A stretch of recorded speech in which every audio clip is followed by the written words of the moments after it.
ओम नमः सिद्धेभ्यः जय श्री ओम नमः सिद्धेभ्यः जय श्री ओम नमः सिद्धेभ्यः। मंगलम भगवान वीरो मंगलम गौतमो गणी मंगलम कुंद कुंदाद्यो जैन धर्मोस्तु मंगलम सर्व मंगल मांगल्यम सर्व कल्याण कारकम प्रधानम सर्वधर्माणां जैनम जयतु शासनम जैनम जयतु शासनम जैनम जयतु शासनम। तो हमारा विषय चल रहा था निमित्तों के बारे में। कौन कौन नहीं आया, बाबूजी नहीं आया शायद। तो देखिए इसमें कुछ नियम जो हैं वो कैसे हैं। इसमें कल अपन ने पढ़ा था कि सम्यक दर्शन की प्राप्ति पर अपन ने निमित्त और उपादान की चर्चा की थी, जिसमें अपन ने बोला था कि सम्यक दर्शन प्राप्त करने के लिए जो कार्य होता है वो जीव के श्रद्धा गुण में होता है। वो श्रद्धा गुण उनका जो मिथ्यात्व से हट करके, दो तरह के श्रद्धा गुण के दो पर्याय हो सकती है ना, मिथ्यात्व रूप और जो है सम्यक रूप। तो जब वो मिथ्यात्व रूप हट करके पर्याय में सम्यक श्रद्धा बनती है तब सम्यक दर्शन होता है। और उसमें जो कर्म है, जो पैरेलल में जो कर्म चल रहे हैं, उन कर्म का, उन जाति के कर्मों का जिनकी प्रेजेंस में वो सम्यक दर्शन नहीं हो सकता था, वो उस समय स्वतः ही हट जाते हैं अपने कारण से। अपन ने कल पढ़ा। फिर अभी देखो उसके आगे और बोल रहे हैं, सम्यक दर्शन की प्राप्ति देशना लब्धि पूर्वक होती है। उसमें देव गुरु शास्त्र से प्राप्त देशना या अन्य आत्मज्ञानी से प्राप्त उपदेश निमित्त होता है। यह तो बहिरंग कारण है। सम्यक दर्शन जब भी होता है तो वो जो देशना जरूरी भी नहीं है कि वो डायरेक्टली जो है वो आकर के आपको उपदेश दें तो ही होगा, बल्कि उन ज्ञानियों के द्वारा, आचार्यों के द्वारा, जिनेन्द्र देव द्वारा कथित वर्णन को पढ़ करके, सुन करके भी आपको सम्यक दर्शन हो सकता है। देशना लब्धि वाला जीव भी जिनबिंब दर्शन, महान ऐश्वर्य की प्राप्ति या नरक की तीव्र वेदना देखकर अंतर्मुख होकर सम्यक दर्शन प्राप्त करता है, तब इन कारणों को बहिरंग निमित्त कहते हैं। तो आपने सुना होगा कि नरकों में जो पीड़ा होती है भयंकर, जैसे ही वहां कोई नारकी उत्पन्न होता है तो उसको ऐसा जैसे कि 1,00,000 बिच्छुओं ने जैसे डंक मारा हो, ऐसा उसको वेदना होती है और वो उछल करके जमीन पे फिर गिरता है दोबारा। उस समय उसको एक कुछ क्षण के लिए एकदम उसको चिंतन आता है कि मैं यहाँ क्यों आया। उस भयंकर वेदना को देख करके वो परेशान हो जाता है कि मैंने क्या कर दिया ऐसा जिसकी वजह से ऐसी मुझे वेदना हो रही है, इस जगह पर मेरा जन्म हुआ। तो उनको पूर्ववधि ज्ञान तो होता ही है, उससे उनको तुरंत पता लग जाता है कि मैंने क्या क्या किया था। और बहुत सारे जीवों को इस बात से ही, खाली ये विचार आते ही सम्यक दर्शन हो जाता है, जिसे हम वेदना सम्यक कहते हैं। उसका कारण बनता। इसी तरह से बहुत सारे मिथ्या दृष्टि देव, मगर इसमें ऐसा है जी, वो तो नरक गति की बात है। हाँ, यहाँ मनुष्य गति में भी हाँ, जब इस तरह के दुख आते हैं, हाँ, हाँ, क्यों नहीं, तब वेदना होती है। और अगर वो वेदना होती है, वो वेदना को सहा जाए तो उससे और क्रम बनते हैं। हाँ, हाँ, तो उस समय जब वो वेदना होती है तब सम्यक दर्शन क्यों नहीं होता? नहीं होता है ना, क्यों नहीं होता। ये तो इसलिए एक्सट्रीम वेदना का जो है वो टॉपिक लेके चले। अभी मैं देवों के ऊपर आ रहा हूँ। नहीं, अपना मनुष्य गति में हाँ, अगर कोई विपत्ति बहुत बड़ी आई है, हाँ, और उस समय वेदना हो रही है, हाँ, तो उस समय सम्यक दृष्टि, सम्यक तो कैसे आएगा? ऐसे ही आएगा। तो वो देखेगा कि संसार में चारों तरफ दुखी दुख हैं, इतनी लोगों की अदम्य इच्छाएं हैं, सब फलीभूत नहीं होती, ये सब चिंतन ही तो है ना। हाँ, तो उस समय मतलब वो बजाय दोबारा वेदना करने के, हाँ, अगर समता भाव रखेगा और उसको विरक्ति होने लगी, तभी सम्यक दर्शन आएगा। देखो जो अपन जो बात करते हैं ना, जो समता की जो बात करते हैं, वो समता का आधार क्या है। हाँ, समता ऐसी तो है नहीं कि कभी भी आपने जो बटन दबाया नहीं और वो समता बात आ ठीक गई। है। तो समता का आधार समता तो यही है। यही तो आधार है। समता का आधार ये है कि संसार के जब दुखों तकलीफों से मैं त्रस्त हो जाता हूँ, दुखों कठिनाइयों से संकटों से घिर जाता हूँ, तब जो मैंने पढ़ा हुआ है या किसी का उपदेश सुनता हूँ कि भाई साहब संसार में ये सब जगह विषमताएं मिलेंगी और जीव इनसे निकलने का उसका तरीका भी उसको बताया जाता है तो उसको लगता है कि मैं इन वेदनाओं में क्यों घिरा था अब तक मैं इन संकटों में क्यों पड़ा हुआ था, जो मेरा स्वभाव नहीं है उस स्वभाव में मैं अपना अच्छा मान रहा था, तो क्यों ना स्वभाव में लौट आऊं। ये सारा चिंतन ही तो समता लाने के लिए, भेद विज्ञान करने के लिए और सम्यक दर्शन प्राप्त करने के लिए होता है। ठीक उनको मुख्य करके कहा, ऐसा नहीं कि सब दूसरे प्राणियों पर घटित नहीं होता। जैसे अभी मैं दो एक्सट्रीम केस आपको बता रहा हूँ जो शास्त्रों में आता है। एक तो नारकी जीवों का आता है वेदना संयुक्त, दूसरा आता है देवों का। देवों में जब उनकी उत्पत्ति होती है देव की, और देव अगर मिथ्या दृष्टि है तो उसको जैसे ही वो उत्पन्न होता है उसको भी ऐसा ही जैसे नारकियों को भाव आता है, ऐसे उसको आता है, गरीब मैं यहाँ कैसे आ गया, इतनी अच्छी जगह है, सारे लोग हाथ जोड़े खड़े हुए हैं, सुगंधित जगह है जहाँ मैं उत्पन्न हुआ, और सब जितने भी हैं देव देवांगना जो जो अंडर में है सारे लोग उनका हाथ जोड़ के जय जयकार कर रहे हैं। तो उसको लगता है कि मैं यहाँ कैसे आया, क्या कारण था। तब वो चिंतन करता है कि मैंने ऐसा ऐसा कार्य किया था पहले, इसकी वजह से मुझे ये मिला है। उनमें से कुछ देव ऐसे भी होते हैं कि जो अपने से ज्यादा रिद्धि वाले देवों को देख करके और वो कंपेयर करते हैं कि इनको इतनी रिद्धियां कैसे मिली, मुझे तो मिली नहीं इतनी। तब वो चिंतन, उसमें दो उसको ऑप्शन है, या तो वो उनसे ईर्ष्या करे उन देवों से जो उससे ज्यादा रिद्धिधारी हैं, और या वो सोचता है कि इसने मुझसे ज्यादा कुछ अच्छे कार्य किए हैं, और अधिज्ञान तो होता ही है, जिसके कारण इसको इतनी ज्यादा जो रिद्धियां प्राप्त हुई हैं। तो ये दोनों सिचुएशन में जब वो विचार करता है, वो मिथ्या दृष्टि देव तो सम्यक दर्शन की प्राप्ति कर लेता है। ये दो एक्सट्रीम केस हैं। इसका अर्थ ये नहीं कि बीच के लोगों को जो है इस तरह के भावों के द्वारा नहीं होता। समझ गए। भेद विज्ञान की कल्पना ही ऐसे करता है जीव। ठीक है, मतलब अगर बीच के लोग हैं, हाँ अगर उनका उनका चिंतन ऐसा हो जाए बस, और उस पर्टिकुलर परिस्थिति में बजाय दोबारा से वेदना को सहन करे और वेदना में हाँ जाए, हाँ आगे कर्म बांधे, बिल्कुल, अगर वो उससे विरक्ति हो जाए तो सम्यक दर्शन होना लाजमी है। बस अल्टीमेटली भाव तो वही आने हैं, है ना। जी ये तो सब बाह्य निमित्त हैं कि किसी को बादलों का जो है वो विछोह देख करके वैराग्य हाँ, हो वो गया। सही बात है। जितने तीर्थंकर हुए हैं उनके कई हाँ, चीजें हैं। तो ये सब निमित्त हैं, लेकिन जीव स्वयं ही उन भाव रूप परिणमित होता है, और तब उसको सम्यक दर्शन आदि की प्राप्ति कही जाती है। फिर देखो आगे बोल रहे हैं यहाँ एक प्रश्न उठना स्वाभाविक है कि छायक सम्यक दर्शन की प्राप्ति तो तीर्थंकर या केवली के पादमूल में होती है, ऐसा नियम शास्त्र में बताया है। जब आप पढ़ेंगे ना कहीं गहराई से कि भाई ठीक है, औपशमिक सम्यक्त हो गया, औपशमिक सम्यक्त होने के बाद में या तो वो मिथ्यात्व में चला जाता है जीव, या छायोपशमिक सम्यक्त बन जाता है। लेकिन अब छायोपशमिक सम्यक्त जो उसके साथ ज्यादा पीरियड तक चल सकता है, उसमें से छायिक सम्यक दर्शन की प्राप्ति कैसे होती है, क्योंकि मोक्ष जाने वाले जीवों को अल्टीमेटली छायिक सम्यक दर्शन प्राप्त होना करना होता है। तो अब वो छायिक सम्यक दर्शन के जो नियम है जो मैं आपको कभी बताने वाला हूँ, उस नियम में एक नियम आता है कि वो पहले से वो सम्यक दृष्टि हो, छायोसमिक सम्यक दृष्टि हो। औपशमिक तो खैर वो ज्यादा देर रहता नहीं। छायोसमिक सम्यक होने वाले जीव को जब तीर्थंकर के पादमूल में वो जाता है, केवली के पादमूल में जाता है, तब छायक सम्यक दर्शन की प्राप्ति होती है, ऐसा आपको नियम लिखा हुआ दिखाई देगा। अपन इसकी चर्चा कर रहे हैं। मगर उसमें ये रामचंद्र जी को कौन से तीर्थंकर के केवल ज्ञान हुआ था तो वहां से छायक समदर्शी बने? देखियो, एक तो वहां पे दो दो मुनिराज थे जिनको उनके सामने ही हुआ था, क्या नाम था, कुलभूषण और देशभूषण। और उस समय मुंशोव्रतनाथ का जो है वो काल चल रहा था, रामचंद्र जी का जो काल था।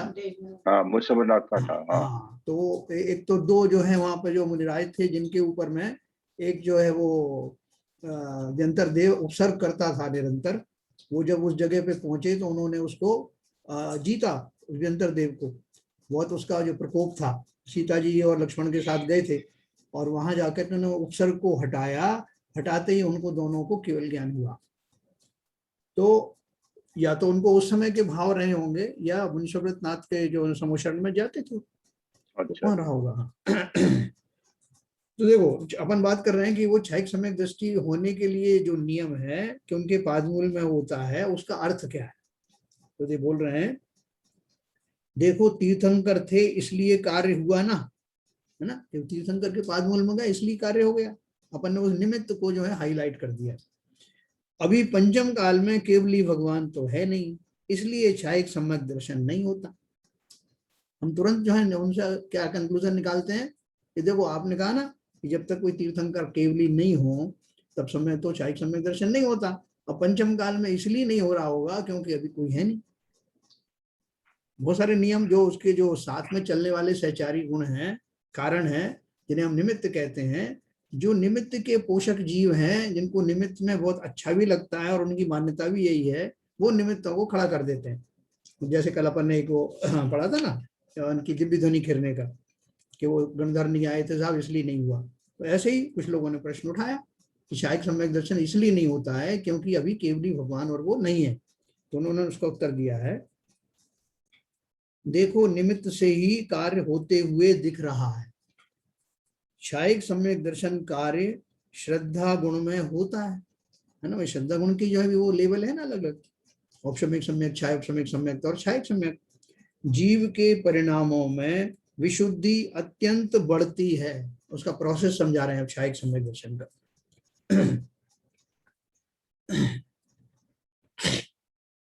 जीव के परिणामों में विशुद्धि अत्यंत बढ़ती है, करण परिणाम होते हैं, आत्म स्थिरता शुद्धोपयोग होता है, उसके द्वारा जीव छायक सम्यक दर्शन प्राप्त करता है ना। ये अंदर की बात बता रहे हैं, इंटरनली उस जीव के अंदर में क्या क्या होता है।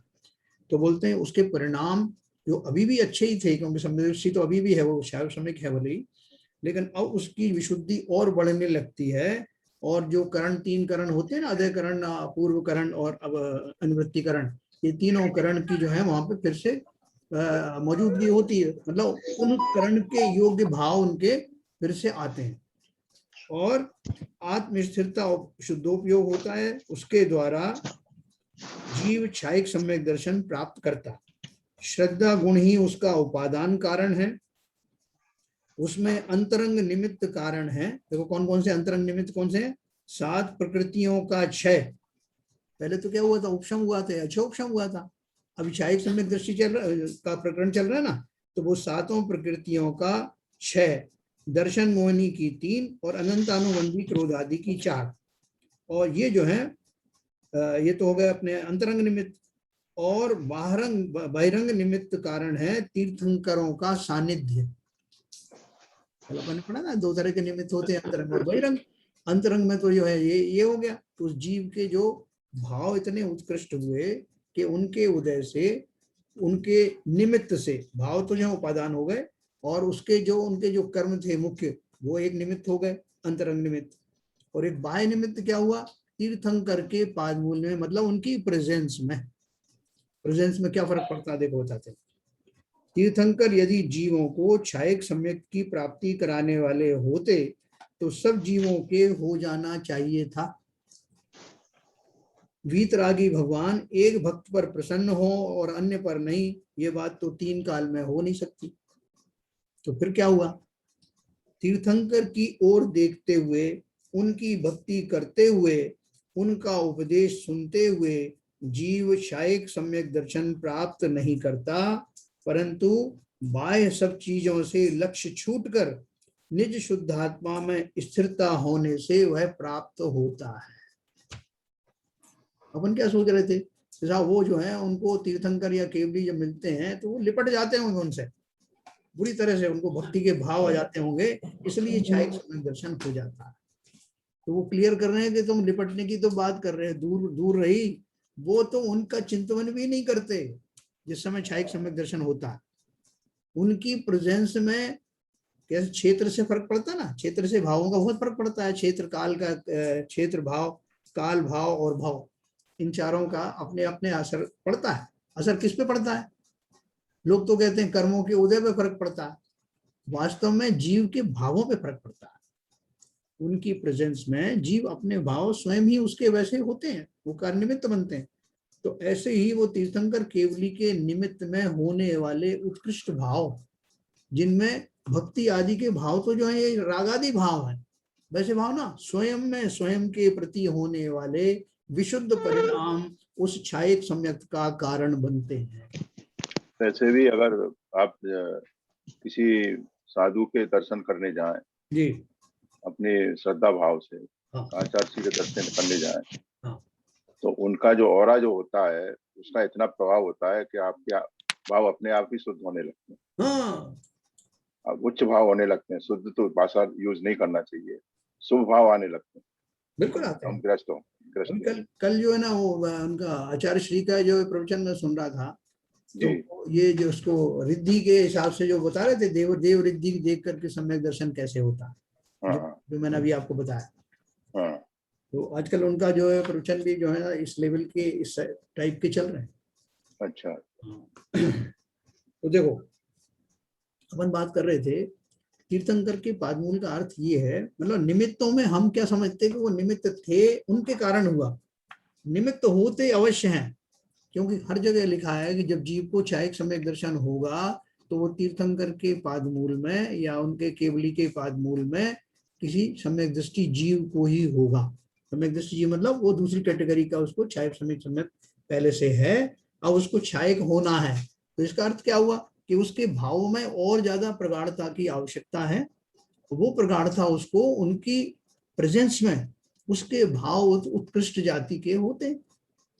अपन घर पे जो भी पूजा पाठ करते हैं उनमें उतने अच्छे भाव नहीं लगते जितने मंदिर में लगते हैं, सही बात है ना। तो क्षेत्र की अपेक्षा से क्षेत्र एक निमित्त है, उसकी कर्ता तो भाव जीव ही है, लेकिन निमित्त नैमित्तिक संबंध ऐसे हैं कि उस क्षेत्र के कारण जीव के भावों में कंसंट्रेट होने में अच्छा लगता है, जल्दी होती है उसमें। तो ऐसा निमित्त नैमित्तिक संबंध, निमित्त को नकारना नहीं, लेकिन निमित्त को उपादान भी बनाना मत। है। तो ठीक है ना। तो निमित्तों के अंतर, अब देखो एक बहुत बढ़िया बात बताने वाला हूं।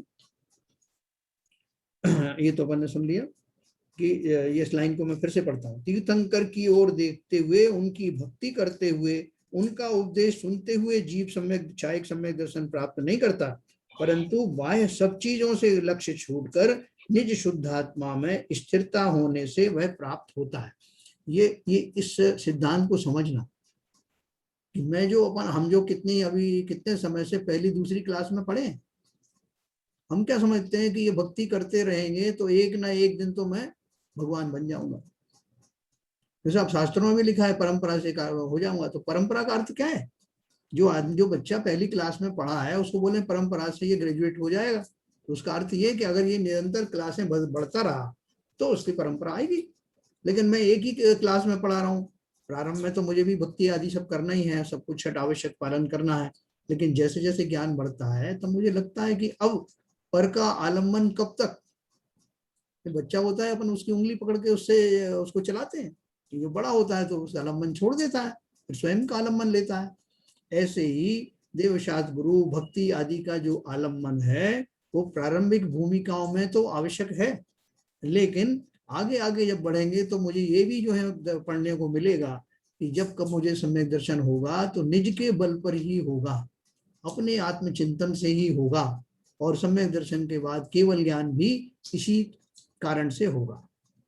तो ये हमको बहुत अंडरलाइन करना है, नहीं तो हम उसी में पड़े रहेंगे सारे टाइम। अनंत काल से हमने भक्ति की, आज थोड़ी मुनि भी बने, लेकिन हमने उसका रहस्य नहीं जाना कि ये भगवान बनते कैसे हैं।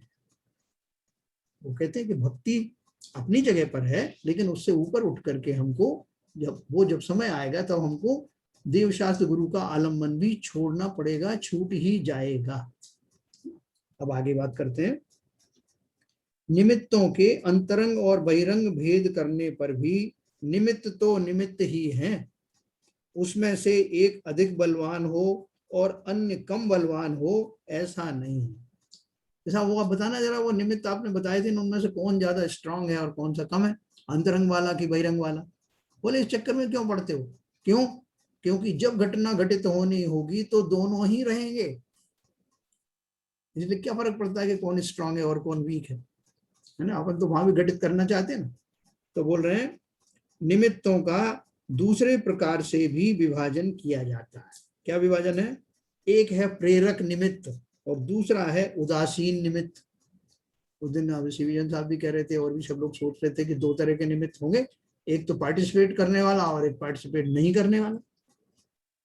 लेकिन अपन जानते हैं, अब तक इतना अपन समझ चुके हैं कि निमित्त कभी भी कार्य में पार्टिसिपेट नहीं करता, चाहे वो कैसा भी निमित्त क्यों ना हो।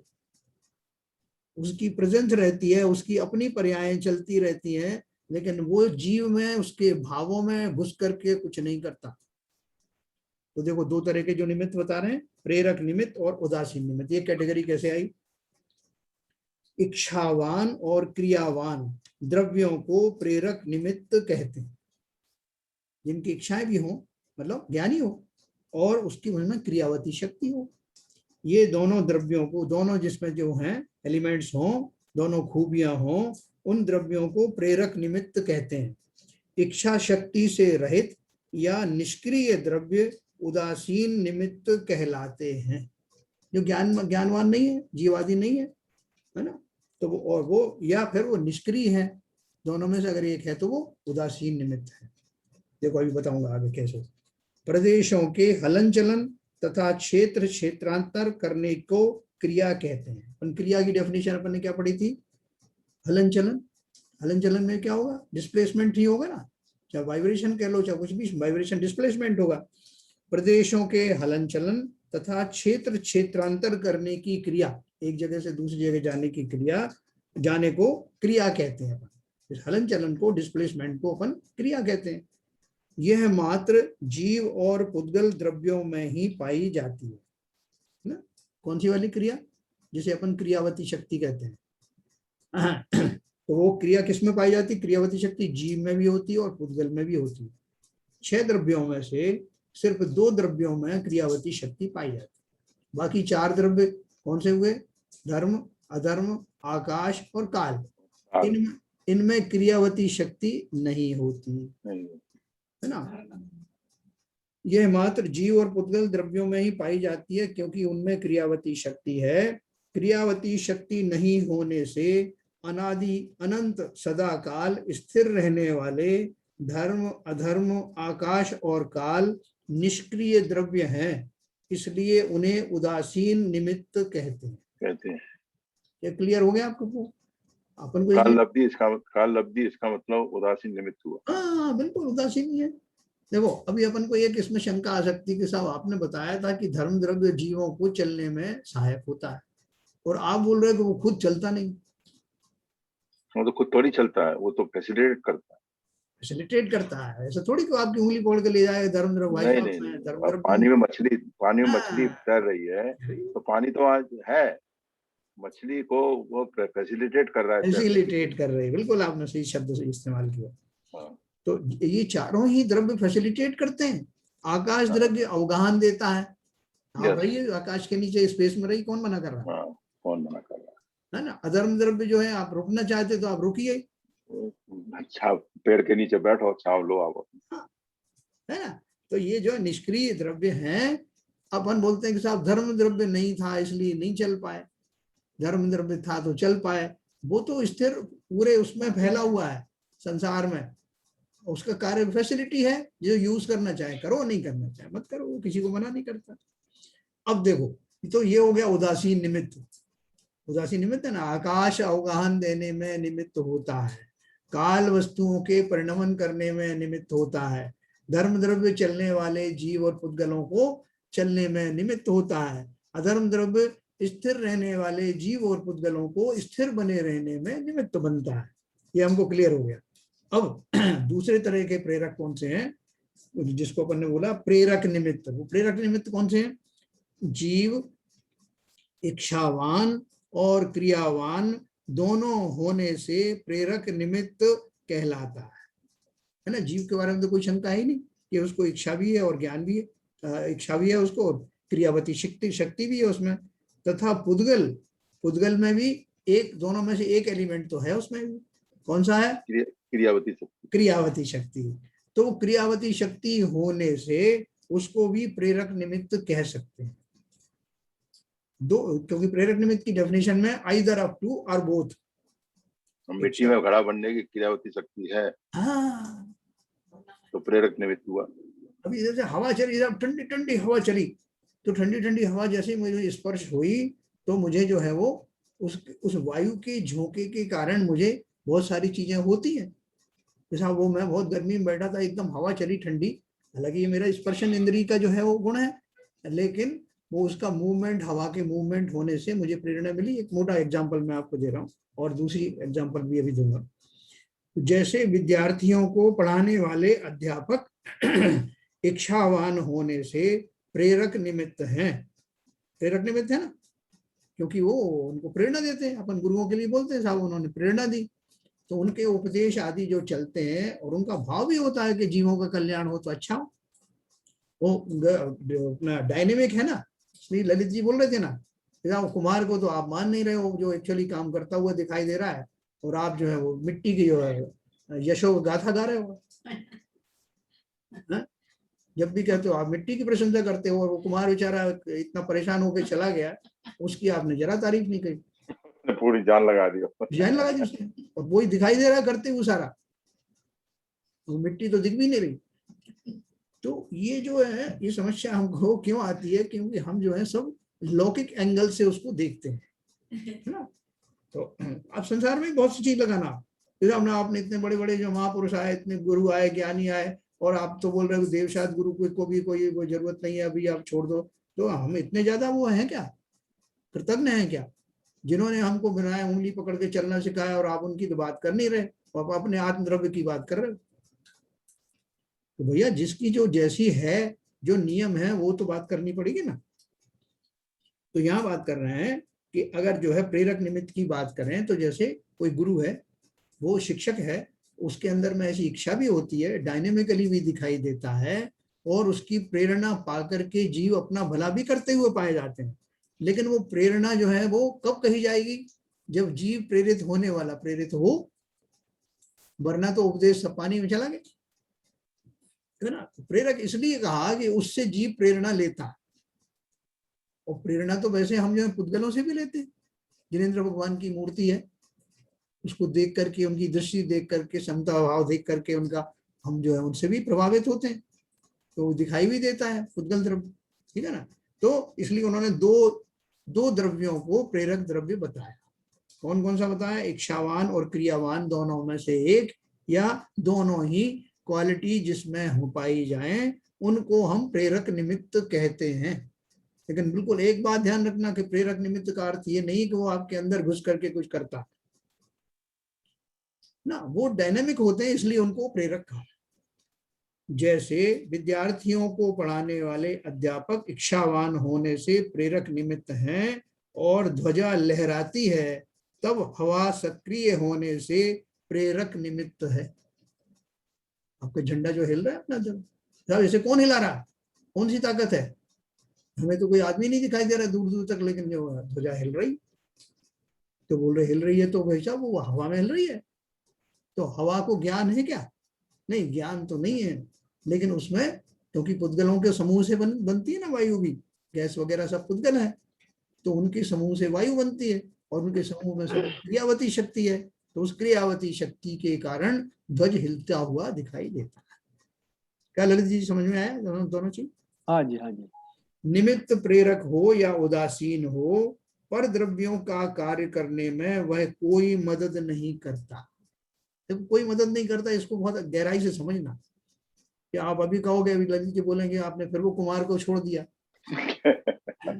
उसने इतनी मदद करके, इतनी कोशिश करके, घर बार छोड़ करके, और वहां पे उखड़ू बैठ करके, और वो बनाया उसने घड़ा, और आप उसका जो है कोई श्रेय नहीं दे रहे, उसके योगदान नहीं करो।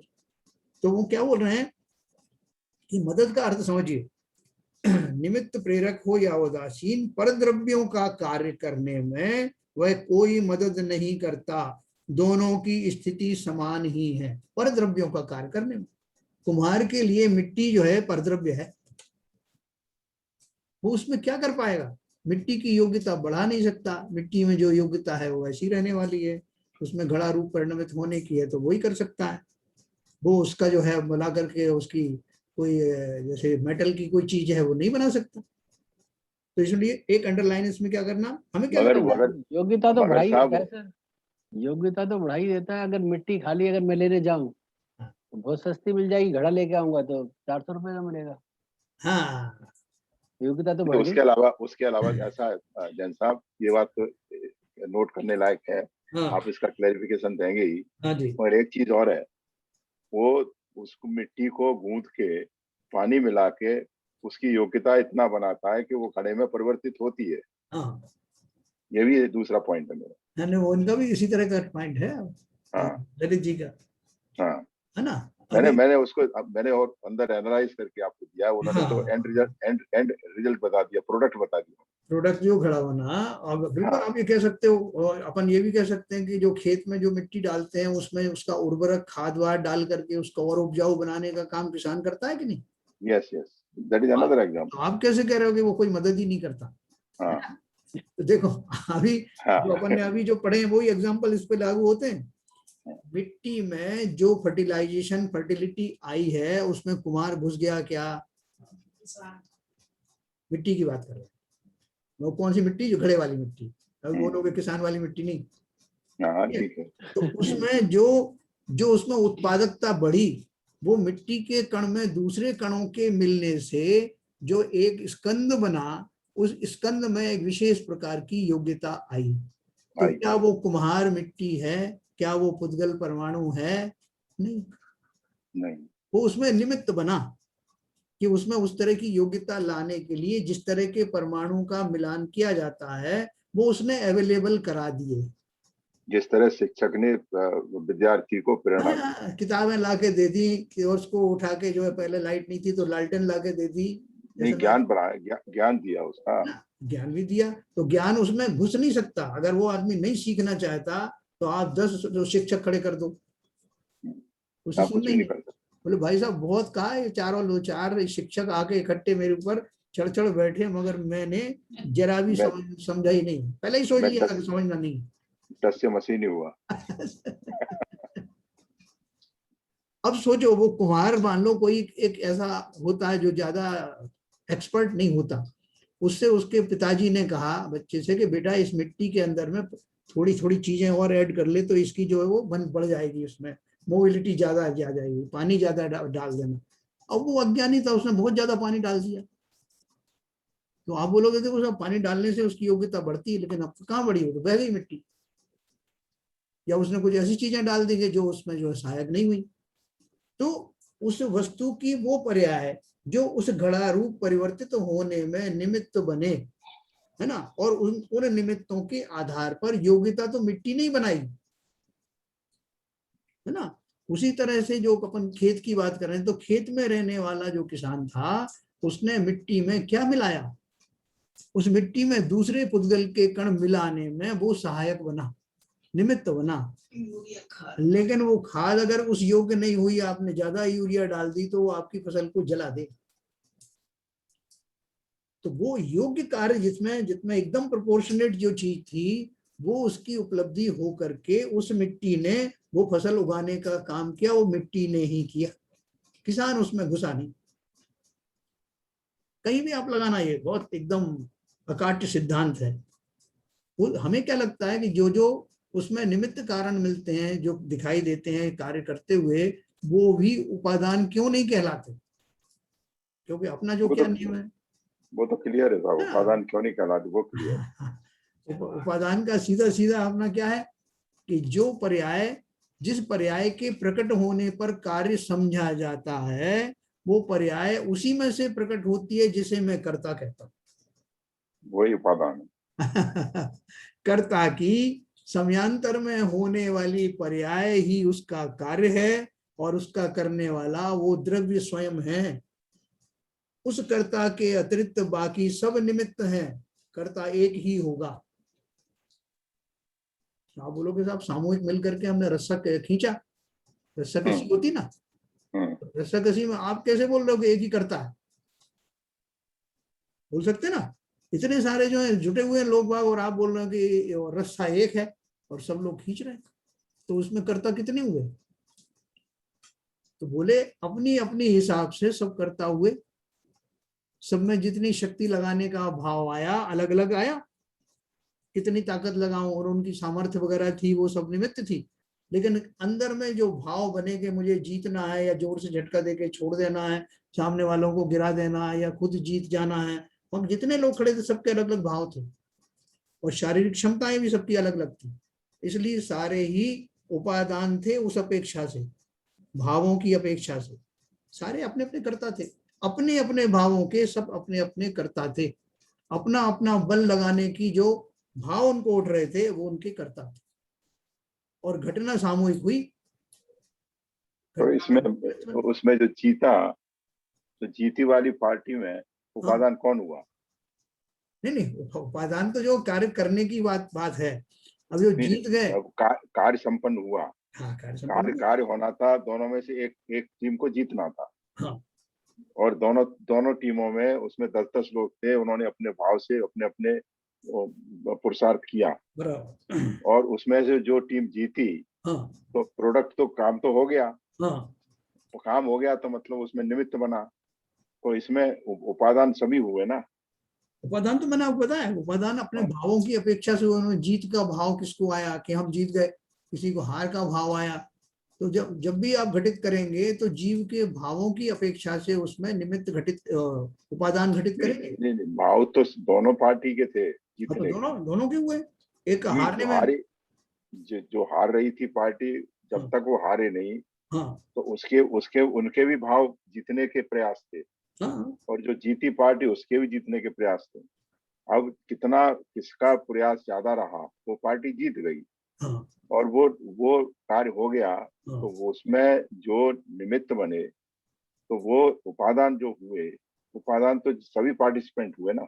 देखो, हारना जीतना जो है ये तो घटना हम्म। है ना। हारने जीतने के अनुसार ये निर्णय नहीं होगा कि जो हारा है वो उपादान था कि नहीं था, या जो जीत गया वही उपादान था, है ना। हारने जीतने की तो ये घटनाएं होती हैं। युद्ध में भी आप लगाओ, दो योद्धा लड़ रहे हैं, दो योद्धा में से एक हारता है एक जीतता है। तो दोनों में अपने अपने भावों की जो क्षमता है या शारीरिक क्षमताएं हैं, वो सब उसमें उपादान कारण है। हारने वाले के जो है उसमें शक्ति कम थी, इसलिए हार गया। लेकिन घटनाएं तो, जो घटना घटती है, घटना से डिसाइड नहीं करते कि जो हार गया वो उपादान नहीं था या उसमें उपादान क्षमता नहीं थी, जो जीत गया उसमें, है ना, उसमें उसके हिसाब से उनके भावों का, बल का वो प्रयोग होता। अब जैसे बाहुबली और भरत जी का युद्ध हुआ, तो उनमें उन्होंने दृष्टि युद्ध किया, आंखों से आंखें मिला करके। तो वो ऊंचे थे बाहुबली जी, तो उनकी नजरें ऊपर रही, इनकी नीचे रही, तो ये सब उसमें कारण बने। लेकिन भाव तो दोनों के जीतने के थे ना। तो घटना के हिसाब से उपादान घटित नहीं होता, बल्कि उन्होंने क्या, उसमें उनका जो सामर्थ्य था, उन्होंने उसका क्या प्रयोग किया, उस प्रयोग को करने में उसकी क्या उपादान शक्ति थी, उसकी बात की जाती है। घटनाएं तो हमेशा ऐसी होंगी, अच्छी भी होगी कि बुरी भी होगी, लेकिन घटना को जो अंजाम देने वाले जो भाव हैं या शारीरिक शक्ति आदि हैं, वो सब उपादान कारण कहलाते हैं। अपन बोले वो जो उनकी ज्यादा शक्ति थी तो वो जीत गए, उनकी स्ट्रेटेजी ज्यादा अच्छी थी तो वो जीत गए, है ना। तो घटना से वो उपादान या निमित्त प्रभावित नहीं होते। तो ये हो गया निमित्त प्रेरक हो या उदासीन, पर द्रव्यों का कार्य करने में वह कोई मदद नहीं करता। दोनों की स्थिति समान ही है। दोनों की मतलब चाहे वो प्रेरक निमित्त हो या उदासीन निमित्त। दो प्रकार के निमित्तों में भेद दर्शाने के लिए उनके प्रेरक और उदासीन नाम होने पर भी कोई भी निमित्त पर द्रव्यों का कार्य करने में धर्मास्तिकायवत उदासीन ही है, यह शास्त्र वचन है। बोले भले ही प्रेरक वाला जो वो आ जाए निमित्त, या जिसे उदासीन हमने टाइटल दिया है वो आ जाए, दोनों ही उस कार्य के संपादन में मात्र निमित्त हैं, उदासीन निमित्त ही है। प्रेरक तो हमने कैटेगरी इसलिए रख दी है कि वो क्रियावंत होते हुए दिखाई देते हैं, उन पे हमारा ध्यान ज्यादा होता है। तो पत्थर जो है अपने आप जो है, मिट्टी जो है कालांतर में स्थूल होते होते, दृढ़ होते होते पत्थर बन जाती है। कोयला जमीन में गड़ा रहता हुआ कालांतर में हीरा बन जाता है। उसको किसी ने बुद्धिपूर्वक नहीं किया, साइंस की घटनाएं हैं कि इतना प्रेशर के अंडर में रहने के कारण वो कालांतर में इतनी इतनी अवधि के बाद में वो कोयला उसमें बदल जाता है। ये परमाणुओं में अपने आप जो है वो परिवर्तन होता रहता है, उसको किसी ने किया नहीं। और उसमें बोलेंगे साहब वो निमित्त क्या था, कोयले को हीरा बनाने में बताओ ललित जी क्या निमित्त पड़ा। कोयले को हीरा बनाने में उसकी योग्यता थी कोयले की, बराबर। और निमित्त जो बहिरंग जो उसको मिले कारण, जैसे प्रेशर मिला तो मेनली प्रेशर है, बाकी जो भी उसको और सराउंडिंग से केमिकल या जो चीजें मिली हो और उतने काल तक प्रेशर मिला। उतने उतने काल तक प्रेशर मिला। काल लब्धि भी तो रही। हाँ, काल बदला आ गया, काल लब्धि। काल लब्धि होता काल है, लब्धि, उतने काल काल। लब्धि और एनवायरनमेंट और प्रेशर होनहार, ऑन आर बहुत सारे कोयले में भी वो क्वालिटी होनी चाहिए हीरा बनने वाली। वो तो पहले ही बोला उन्होंने। नहीं तो कोई ऐसा कोयला डाल दो आप बिल्कुल कि जो जिसमें दो कोयला ही नहीं रहे। ये तो सबसे पहले बोला, उसमें योग्यता होना चाहिए, है ना? तो सबसे पहले बोला उन्होंने। बहुत बढ़िया, आपने अच्छा घटित किया। अभी और बहुत सारे ऐसे एग्जाम्पल आएंगे। तो क्या बताया हमने कि शास्त्र का वचन ये है कि जितने भी निमित्त हैं वो उदासीन ही होते हैं। हमने खाली क्रियावती शक्ति और इच्छा शक्ति के का प्रयोग करके उनको दो भागों में बांट दिया, लेकिन कार्य दोनों का एक जैसा। अब बोलते हैं निमित्तों का इतना निषेध करने में आता है तो उनका नाम ही क्यों लेते हो? और कुमार के पीछे पड़े रहते हो। तो उनका स्वरूप समझने की क्या आवश्यकता है? बोले क्यों समझना चाहते हो भाई साहब? आप कुमार का नाम ही मत लो, आप तो बोलो साहब गए घड़ा बन गया उठा लाया। कोई पूछेगा भाई तो हम बताएंगे ही नहीं तो किसने बनाया। तो बोल रहे हैं उनका स्वरूप समझने की क्या आवश्यकता है? कौन से कार्य में कौन से निमित्त होते हैं यह बताने का प्रयोजन क्या है? बस उपादान से कार्य होता है इतना कह दो। हा? इतने कह देने से काम चल जाएगा क्या? हमारा चला क्या? हमें तो कब से लोग बोल रहे हैं, आचार्य लोग बोल रहे हैं कि भैया तुम्हारे अंदर में ही सब कुछ है, तुम्हारे अंदर भी उपादान शक्ति है भगवान बनने की। हम बने क्या? तो क्यों नहीं बने? कहाँ कहाँ भ्रम पड़ा हमको, कहाँ कंफ्यूजन हुए? तो देखो आगे कह रहे हैं निमित्त का कोई भी निषेध नहीं कर रहा। निमित्त बिल्कुल है, निमित्त के कर्तृत्व का निषेध किया जा रहा है। वो करता नहीं है, कर्तापना है, क्या निषेध कर रहे हैं भाई साहब? निमित्त से परद्रव्य में कार्य होता है, इस मान्यता का निषेध किया जा रहा है। निमित्त तो होता ही है, परंतु वह अन्य द्रव्य के कार्य में किंचित मात्र मदद, असर, प्रभाव, सहाय, हेर फेर नहीं करता। जब जब कार्य होता है तब तब दोनों कारण होते हैं, एक उपादान कारण और दूसरा निमित्त कारण। निमित्त होता है इसलिए उसका कथन भी किया जाता है। अब आप बताओ कि जो मारीच का जीव था, जो आदिनाथ का पोता था, और उनकी दिव्य ध्वनि सुनी उसने, उसमें आया कि ये मारीच का जीव 24वां तीर्थंकर होगा, तो उससे वो क्यों जो है क्रुद्ध हो गया? और जब वो सामने इतने बड़े पिताजी बैठे हैं, दादाजी बैठे हैं, तो उनका निमित्त पाकर के वो तुरंत तीर्थंकर क्यों नहीं बन गया? बताओ ललित जी। समय तो उसको जो है समवाय के हिसाब से भी एक तो जवाब दे सकते हैं इसका कि समवाय जो मिलेंगे तभी वो चीजें घटना पूरी तरह घटित होगी। हाँ।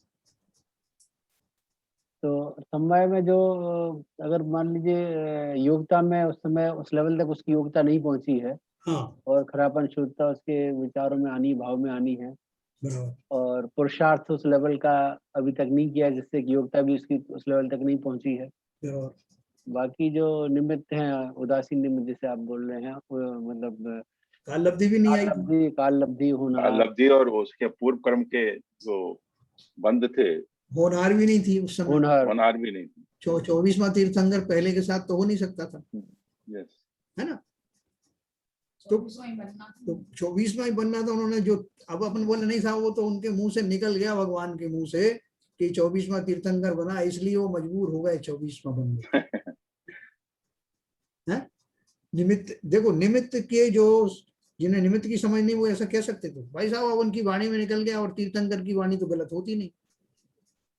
इसलिए प्रकृति को मजबूर होकर उन्हें 24 नंबर पे स्थापित करना नहीं तो उस समय नहीं, उस समय तो जब 24वें तीर्थंकर बनने की काल अवधि आई तो उस समय तो और भी तो कई कारण थे। एक तो जैसा उन्होंने बताया कि ये भी है ना, उनकी योग्यता, उनका पुरुषार्थ उस लेवल का नहीं था, और होनहार ऐसी होनी थी, उनके जो पूर्व कर्म के बंध थे, उनका जो निर्जरा होनी थी वो उसी उसी हिसाब से होनी थी। हाँ। कितने टाइम तक तो आपको इस गति में भोगना पड़ेगा, इस टाइम से इस गति में जाना पड़ेगा। तो जब तक उन गतियों में वो नहीं जाएंगे और उन कर्मों को निर्जरा नहीं हो पाएगी, तब तक वो उनको ना तो सम्यक दर्शन होगा, ना मोक्ष को जाएंगे। बिल्कुल सही, उन्हें पूरी दूसरा घटनाएं दूसरा दिखाई दे रही थी। दूसरा सर आपने ये भी बताया था ना कि एक द्रव्य दूसरे द्रव्य का कुछ नहीं कर सकता। बिल्कुल सही है। तो अब वो 24 तीर्थंकर उन्होंने बोल दिया, तो ऐसा नहीं कि उन्होंने इन्फ्लुएंस कर दिया कि 24 में बनोगे तुम। हाँ, बहुत बढ़िया, बहुत बढ़िया, बहुत बढ़िया। ऐसे ही तो बना था, उन्होंने इन्फ्लुएंस नहीं किया। नहीं तो अपन बोल सकते थे कि भाई साहब उनको दादाजी सब तरह से समर्थ थे, केवल ज्ञानी थे, तीर्थंकर थे, इतने शक्तिशाली थे, वो अपने पोते को नहीं बना पाए। दूसरा ही तीर्थंकर क्यों नहीं बना दिया? कि चल अपन तो साथ साथ ही चलेंगे, दादा पोते। मेरे पीछे आ जा, मुझे पकड़ दे। क्या भाई प्रमिला? प्रमिला भी बच्चों को हाँ, अंकल जी। वो पूरा वो विद्वान बनाने पे तुली हुई है। नहीं भैया, मैं अंकल जी मैं कैसे बनाऊंगी? वो अभी तो वही सब तो पढ़ रहे हैं कि जिसकी योग्यता होगी वही बनेगा। देखा साहब, आपने पक्का सिखा दिया उनको। आपने जो बताया आपके ऊपर ही। आपको ही लपेट दिया। नहीं, ऐसा नहीं है लपेटने वाला काम। सब अपनी अपनी योग्यता से ही काम होता है। हम सारे निमित्त हम बन सकते हैं, बाकी योग्यता होगी तभी कर पाएंगे वो। बहुत बढ़िया, बहुत बढ़िया। शुरू होने से पहले बता रही थी प्रमिला कि मैं क्लास लेती हूँ बच्चों की ऑनलाइन और उनको सब पढ़ाती हूँ। तो पढ़ाने का भाव, इनको पढ़ाने का भाव आया और उनमें से जिन जीवों को सीखने का भाव होगा वही सीखेंगे। सही बात है ना? वही अंकल जी, जैसे ग्रुप में सेकंड भाग में 12-13 बच्चे हैं, लेकिन अटेंड कितने करते हैं? 5-6 ही करते हैं। तो और ग्रुप में सभी है, सब में से जिसमें जो है वही कर सकता है, सभी नहीं। ऑनलाइन का एक फायदा है ना, आप कुर्सी पर रुमाल रख के निकल लो। वीडियो ऑफ कर दो, माइक ऑफ कर दो। चलिए, तो बहुत बढ़िया चल रहा है। थोड़ा सा अपन पढ़ते हैं। तो जब जब कार्य होता है तब दोनों कारण होते ही हैं, आप किसी को हटा नहीं सकते। तो साहब ये निमित्त बिल्कुल हटा दो, कल को कोई कहेगा साहब वो इनकी वजह से इनको ये सब हुआ है, ज्ञान प्राप्त हुआ है, या इनकी वजह से, मैं नहीं चाहता कि मेरी महिमा कम हो जाए और इनको ज्यादा क्रेडिट मिले, इसलिए सरताज क्यों पहनाया जाए। हाँ, इसलिए जब मुझे ज्ञान हो या कुछ उपलब्धि हो तो मेरे आसपास के सारे निमित्तों को हटा देना, है ना? तो वो आप देखना कि वो हटा देने का जो भाव है वही उसमें कारण बन जाए, वही निमित्त बन जाएगा। बनेगा। अभी अपन 2-3 घटनाएं और पढ़ने वाले। कार्य तो हमारे ख्याल में आता है क्योंकि वह व्यक्त है, परंतु उपादान शक्ति अव्यक्त है, वो ख्याल में नहीं आती। निमित्त की उपस्थिति तो ख्याल में आती है, इसलिए निमित्त ने ही कार्य किया, इस तरह का भ्रम उत्पन्न होता है।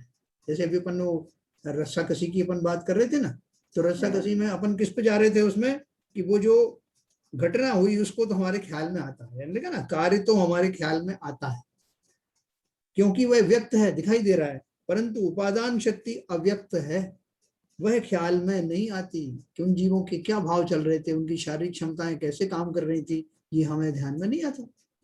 निमित्त की उपस्थिति भी ख्याल में आती है, लेकिन उपादान की शक्ति ख्याल में नहीं आती। कि अगर निमित्त जो है प्रेरक टाइप का है तो तुरंत दिखाई देगा कि वहां पे घड़े के ऊपर कुम्हार लगा हुआ है या रस्सा खींचने में हम लगे हुए हैं, वो खेत में किसान काम कर रहा है, वो सब दिखाई देते हैं हमको। लेकिन उनके अंदर क्या चल रहा है वो उपादान का हमें दर्शन होता नहीं, इसलिए वो ख्याल में नहीं आता। इसलिए निमित्त ने ही कार्य किया, इस तरह का भ्रम उत्पन्न होता है।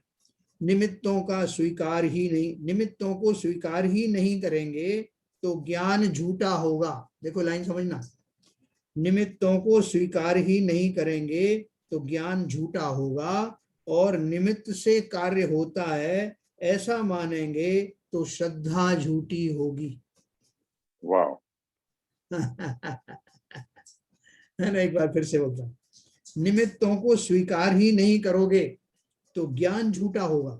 ये कौन सा गुण है? ज्ञान गुण।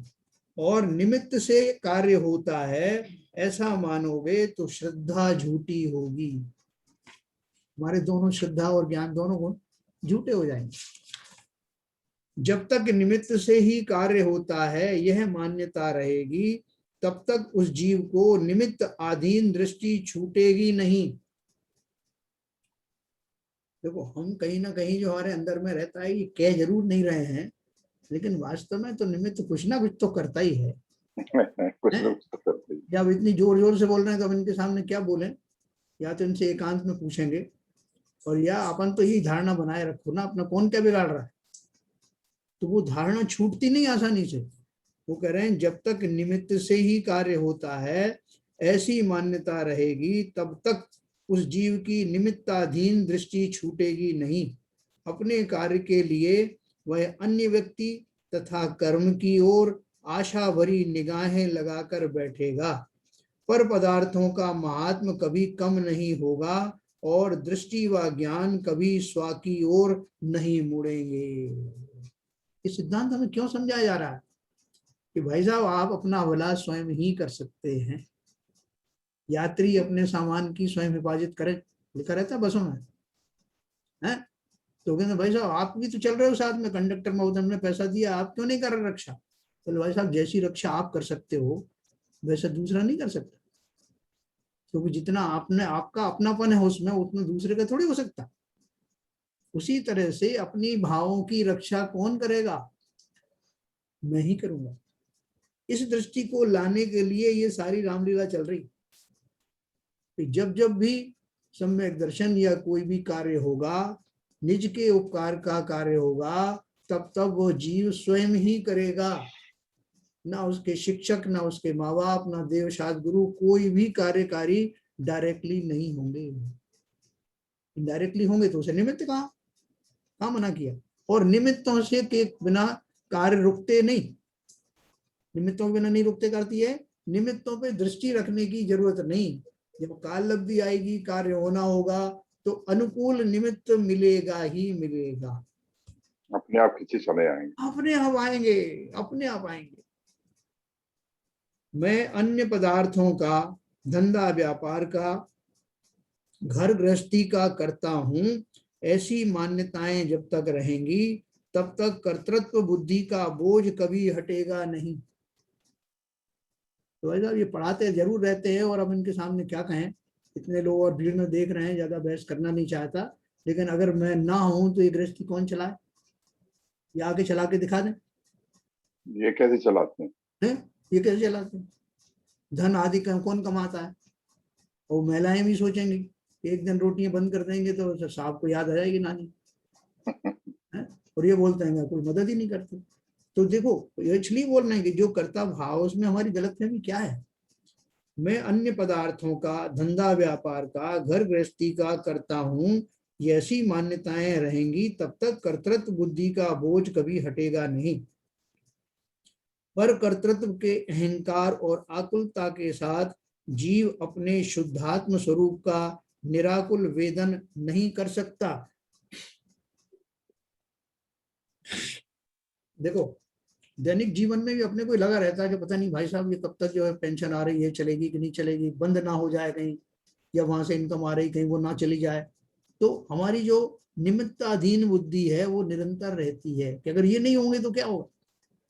और अगर कोई जीव बिल्कुल बेफिक्र है, इसको ये मालूम है कि अगर मेरी रोजी रोटी चलनी है, मैं सरवाइव रहने वाला हूँ और अच्छे तरह से रहने वाला हूँ, तो कोई इन निमित्तों को अलग नहीं कर सकता। ऐसा भाव आते ही समता प्रकट होगी। जिस समता की अपन बात कर रहे हैं ना, वो समता इसी तरह आती है कि जो जिसे इस नियम को मालूम है बेफिक्र रहता है कि जो कार्य कैसे होते हैं, कार्य कब घटित होते हैं, कार्य की होनार किसे कहते हैं, इसकी क्या बोलते हैं, काल लब्धि क्या कहते हैं, ये जान करके निष्फिक्र हो जाऊं और कोई भी बाह्य पदार्थ मेरे योग्य जो है उनके ऊपर डिपेंडेंट रहने की जरूरत नहीं। वो तो सब आएंगे। मुझे तो जैसे किसान की एक एग्जाम्पल देता हूँ ना, कि किसान इस बात की चिंता नहीं करता कि भाई साहब बादल तो है नहीं, मैं बीज बोऊंगा और बारिश नहीं आई तो। वो तो इस बात से बेफिक्र होकर कि यथा समय जमीन को यथा योग्य बखर के तैयार रखता है, बीज आदि भी बो देता है, और अगर होनहार अच्छी हुई तो यथा समय में बारिश भी आती। वो उसमें एफर्ट नहीं कर सकता कि पहले बारिश आए तब मैं निकलूं घर से, तो लेट हो जाएगा। इसलिए इस विश्वास के साथ वो किसान चलता है कि यथा योग्य समय में बारिश भी होगी और बीज मेरा निखरेगा। तो इसलिए पर कर्तृत्व के अहंकार और आकुलता के साथ जीव अपने शुद्धात्म स्वरूप का निराकुल वेदन नहीं कर सकता।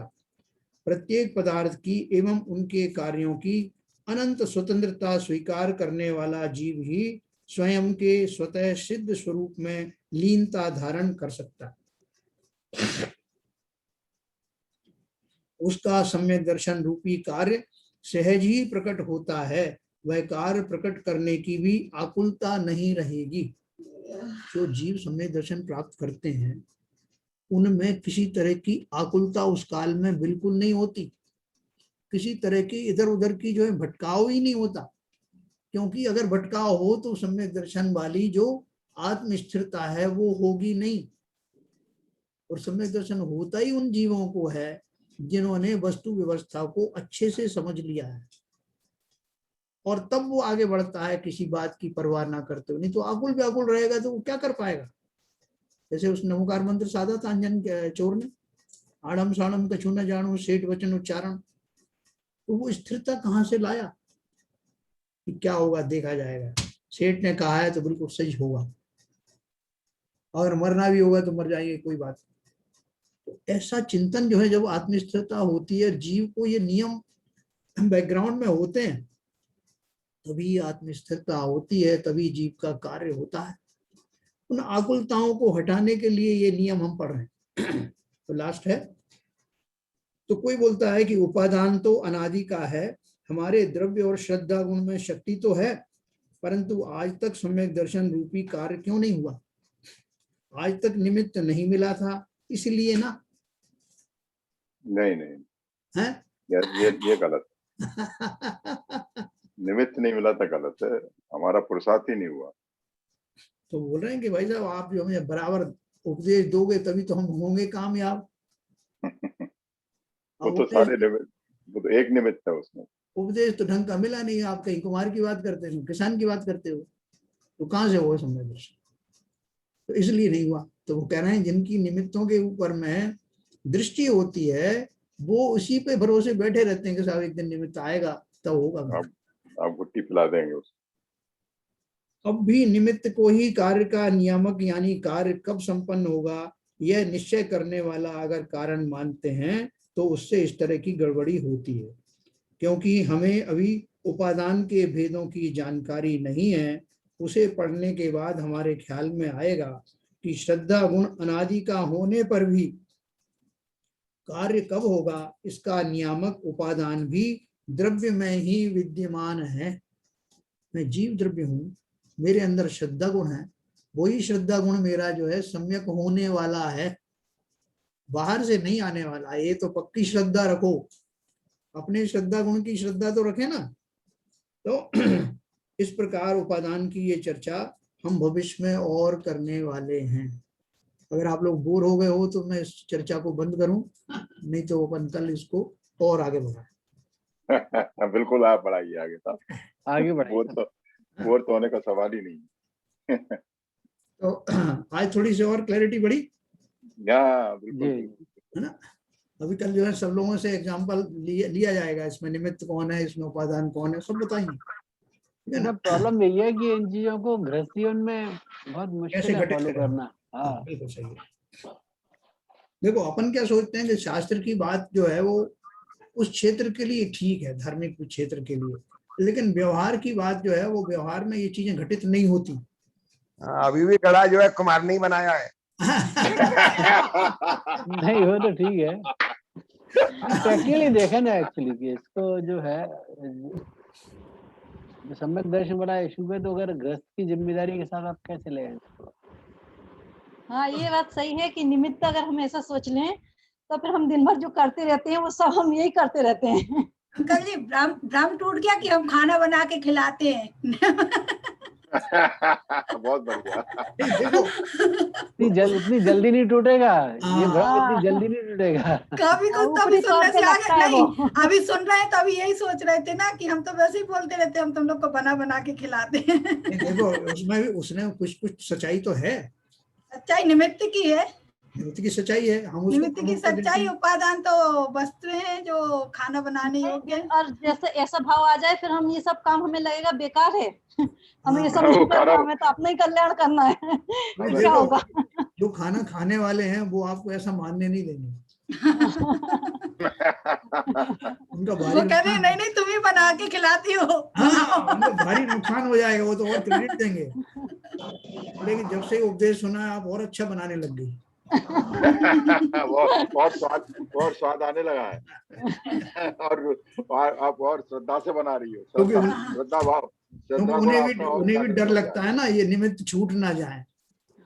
जो खाना खाने वाले हैं उनको ये डर लगने लगता है कि इन्होंने अगर इस तरह की सोच दे दी, उन्होंने बनाना बंद कर दिया तो खाना बनाना छूट जाएगा।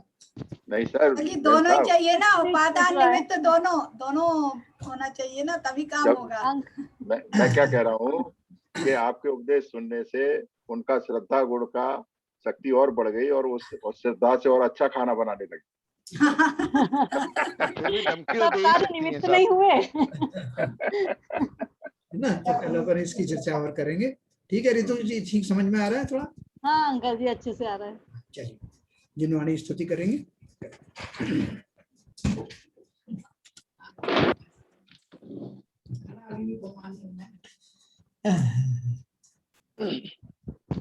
मिथ्यतम नाश वे को ज्ञान के प्रकाश वे को अपर भास वे को भानु सी बखानी है। यहो द्रव्य जान वे को बंध विधि भान वे को स्वपर की छान वे को परम प्रमाणी है। अनुभव बताए वे को जीव के जताए वे को काहू न सताए वे को भव्य और आनी है। जहाँ तहाँ तार वे को पार के उतार वे को सुख विस्तार वे को यही जिन वाणी है। हे जिन वाणी भारती तो है जपू दिन रैन, जो तेरी शरणा गए सो पावे सुख चैन। जिन वाणी के ज्ञान से सूझे लोकालो, सो वाणी मस्तक नमो सदा देते हैं धूप, सदा देते हैं धूप। जिनवाणी माता की जय।